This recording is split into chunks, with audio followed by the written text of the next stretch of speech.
আসসালামু আলাইকুম, নমস্কাৰ।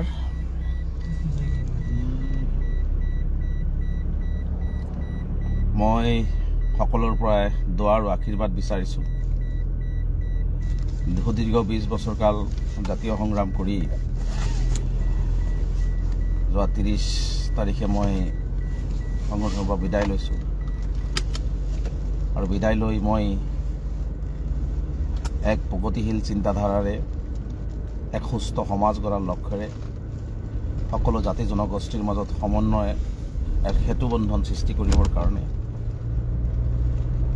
লগতে মই যি জনগোষ্ঠীত জন্মগ্ৰহণ কৰিছোঁ, সংখ্যালঘু জনগোষ্ঠী, এই জনগোষ্ঠী স্পৃশিত নিৰ্যাতিত জনগোষ্ঠীটোৰ আৰ্থ সামাজিক ৰাজনৈতিক শৈক্ষিক সমস্যাখিনি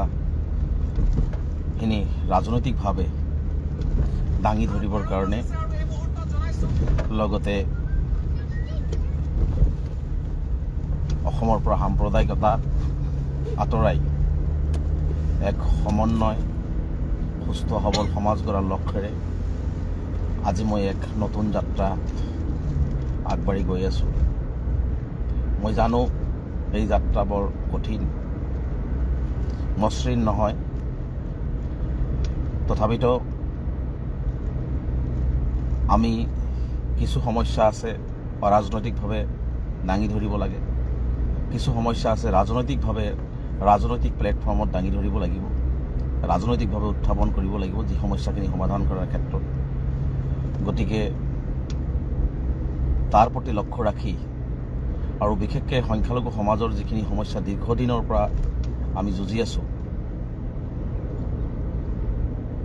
আজি ভূমিৰ সমস্যাই কওক, চৰ অঞ্চলৰ মাটিৰ পট্টা কওক, শিক্ষা ব্যৱস্থা কওক, নাগৰিকত্বৰ সমস্যা কওক, বিদেশীৰ নামত স্বদেশী ভাৰতীয়ক অত্যাচাৰ কৰাৰ কথা কওক, এই কথাবোৰ সবলভাৱে যুক্তিসংগতভাৱে তথ্যনিষ্ঠভাৱে ৰাজনৈতিক মঞ্চত দাঙি ধৰিব লাগিব আৰু ৰাজনৈতিকভাৱে এই সমস্যাখিনি সমাধান কৰাৰ কাৰণে প্ৰয়াস কৰিব লাগিব। তাৰ প্ৰতি লক্ষ্য ৰাখি মই আজি মোৰ জীৱনৰ এটি নতুন যাত্ৰা ৰাজনৈতিকভাৱে পাতনি মেলিবলৈ গৈ আছোঁ আৰু এই সময়ছোৱাত মই সকলোৰে পৰা আশীৰ্বাদ বিচাৰিছোঁ, দোৱা বিচাৰিছোঁ, সুপৰামৰ্শ বিচাৰিছোঁ আৰু গঠনমূলক সমালোচনা বিচাৰিছোঁ, যাতে মই বিগত দিনত যিখিনি কথা কৈছিলোঁ, যি কথা বৰ্তাবলৈ লৈ মই যুঁজিছোঁ, অসমখনৰ হৈ বৃহত্তৰ অসমীয়া জাতি গঠন প্ৰক্ৰিয়াক লৈ আৰু বিশেষকৈ নিষ্পৃষিত সংখ্যালঘু জনগণৰ যি জ্বলন্ত সমস্যাসমূহ আছে, সেই সমস্যাসমূহলৈ মই যুঁজিছিলোঁ। অহা দিনবিলাকত ৰাজনৈতিক মঞ্চৰ জৰিয়তে এই কথাখিনি মই যুক্তিসংগতভাৱে দাঙি ধৰিবৰ কাৰণে মই ৰাজনৈতিক সিদ্ধান্ত ল'বলৈ আজি গৈ আছোঁ। মই পুনৰবাৰ কৈছোঁ, এই যাত্ৰা বৰ সহজ নহয়, বৰ কঠিন।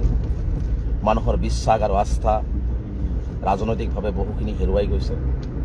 সেই বিশ্বাস আৰু আস্থা ঘূৰাই আনি মানুহৰ মাজত এক মানৱীয় পৰিৱেশ, এক সমন্বয়ৰ পৰিৱেশ, মানুহৰ আৰ্থ সামাজিক উন্নয়নৰ এক পৰিৱেশ, শৈক্ষিক উন্নয়নৰ এক পৰিৱেশ আমি গঢ়িব লাগিব। তাৰ প্ৰতি লক্ষ্য ৰাখি মই এজন যুৱক হিচাপে প্ৰগতিশীল চিন্তাধাৰাৰ মানসিকতাৰে মই আগবাঢ়িবলৈ গৈ আছোঁ। আজি মই ভাৰতীয় জাতীয় কংগ্ৰেছৰ দলত মাননীয় শ্ৰীযুত গৌৰৱ গগৈ ডাঙৰীয়াৰ নেতৃত্বত মই আনুষ্ঠানিকভাৱে যোগদান কৰিব গৈ আছোঁ আৰু মই ৰাজহুৱাভাৱে আজি ঘোষণা কৰিলোঁ। মই কথা দিছোঁ, মোৰ ওপৰত অসমৰ ৰাইজৰ লগতে সংখ্যালঘু জনগণে যি আস্থা আৰু বিশ্বাস ৰাখি মোক বিগত দিনত সহায় সহযোগিতা আগবঢ়াইছে, এই আস্থা আৰু বিশ্বাস মই কেতিয়াও ভাঙি নেপেলাওঁ।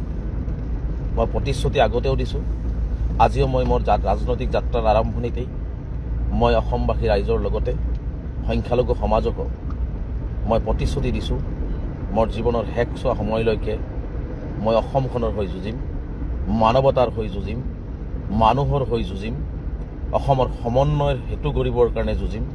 সংখ্যালঘু সমাজৰ চৰ অঞ্চলৰ মাটিৰ পট্টাই হওক, ভূমিৰ সমস্যাই হওক, গৰাখহনীয়াৰ সমস্যাই হওক, সংখ্যালঘু সমাজৰ শৈক্ষিক সমস্যাই হওক, সংখ্যালঘু সমাজৰ নাগৰিকত্বৰ সমস্যাই হওক, প্ৰতিটো সমস্যাই মই বলিষ্ঠভাৱে যুঁজিবৰ কাৰণে মই আপ্ৰাণ চেষ্টা কৰিম। এই কথাখিনি মই আপোনালোকক সকলোকে কৈছিলোঁ আগতেও, আজিও কৈছোঁ, মই তেতিয়াও যি আছিলোঁ, মোৰ ওপৰত বিশ্বাস আৰু আস্থা ৰাখিব, মই আজিও আছোঁ আৰু অনাগত দিনতো মই ৰেজাল্ট কৰিম হৈ মই মোৰ কথাখিনি বলিষ্ঠভাৱে যুক্তিসংগতভাৱে কেৱল অসমতেই নহয় সমগ্ৰ ভাৰতবৰ্ষতেই আমি তুলি ধৰিবৰ কাৰণে চেষ্টা কৰিম।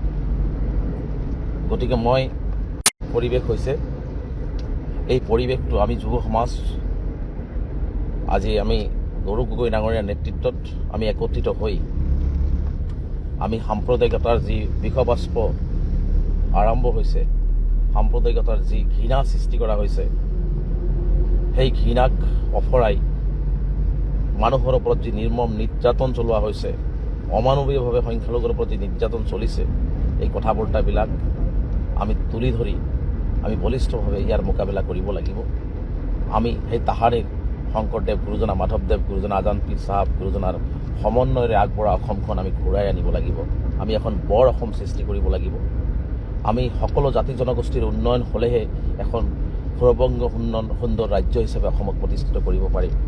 আমি অকলেই এটা জনগোষ্ঠীক বাদ দিও আমি এই অসমখনৰ সৰ্বাংগীন উন্নয়ন কল্পনা কৰিব নোৱাৰোঁ। গতিকে মই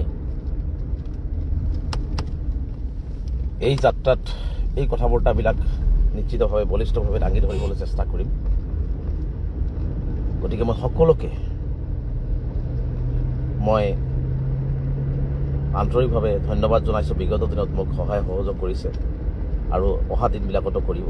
মই জানো বহুতেই বহুত ধৰণৰ বিভিন্ন ৰাজনৈতিক দল কৰে, ৰাজনীতি কৰে। মোৰ কাৰো প্ৰতি কোনো ধৰণৰ আক্ষেপ নাই। হয়তো বহুতেই ভাবিছিল মই এইটো ৰাজনীতিত যোগদান কৰিম, সেইটো ৰাজনীতিত যোগদান কৰিম। হয়তো মই মানুহ এজন, গতিকে মই হয়তো নিৰ্দিষ্ট এটা ৰাজনৈতিক দলত যোগদান কৰিব লাগিব, এটাহে দলত। গতিকে মই মোৰ বিবেকক প্ৰাধান্য দি মই অসমৰ বৌদ্ধিক সমাজক লগত আলোচনা কৰি, সংখ্যালঘু সমাজৰ লগতো আলোচনা কৰি মই মোৰ বিবেকক আগস্থান দি মই আজি ভাৰতীয় জাতীয় কংগ্ৰেছত যোগদান কৰিবলৈ ওলাইছোঁ। হয়তো বহুতৰ মতে মই বিভিন্ন ৰাজনৈতিক দলত যোগদান কৰিব লাগিছিল, সেইখিনি মই কৰিব পৰা নাই, তাৰ বাবে মই দুখিত। গতিকে কোনেও মোক বেয়া ধৰণে ভাবিব নালাগে, কোনেও মোক ভুল ভাবিব নালাগে, কোনেও মোৰ ওপৰত আস্থা হেৰুৱাব নালাগে। মই পৰীক্ষা দিবহে গৈছোঁ, পৰীক্ষাত বহিম, পৰীক্ষা দিম, উত্তীৰ্ণ হ'ম নহ'ম, কি হ'ব সেইটো ভৱিষ্যত পৰিকল্পনা নেদেখাজনেহে জানে, নেদেখাজনে লিখিব। গতিকে মই কেৱল মাত্ৰ এইটো কথাই ক'ব পাৰোঁ যে আপোনালোকৰ আস্থা আৰু বিশ্বাস মই কেতিয়াও ভাঙি নেপেলাওঁ, আস্থা আৰু বিশ্বাস মই কেতিয়াও শেষ নকৰোঁ। গতিকে আপোনালোকে মোৰ প্ৰতি আস্থা আৰু বিশ্বাস ৰাখিব। এই আস্থা আৰু বিশ্বাস লৈ মই অহা দিনবিলাকত কাম কৰিম।